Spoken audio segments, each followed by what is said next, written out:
या ठिकाणच्या वाहतूक कोंडींपासून वाहतूकदारांची सुटका.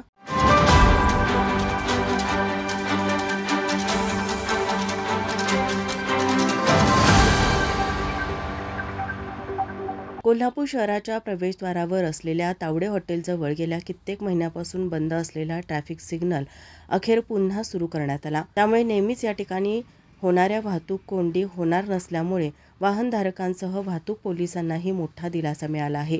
पुणे-बंगळूर महामार्गाच्या चौपदरीकरणाच्या वेळी तावडे हॉटेलजवळ आता रस्ता अतिशय अरुंद आणि चुकीच्या पद्धतीने तयार करण्यात आला होता. सुरुवातीला हा त्रास फारसा जाणवला नाही, परंतु वाहतुकीचा ओघ वाढत गेल्यानंतर वाहनधारक व पोलिसांना या अरुंद रस्त्यामुळे मोठ्या अडचणींचा सामना करावा लागला.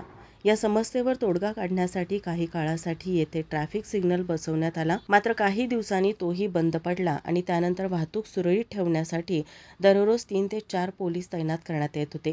आता पुन्हा सिग्नल सुरू झाल्यामुळे वाहनधारकांकडून समाधान व्यक्त केलं जात आहे. माझा महाराष्ट्र न्यूज, कोल्हापूर.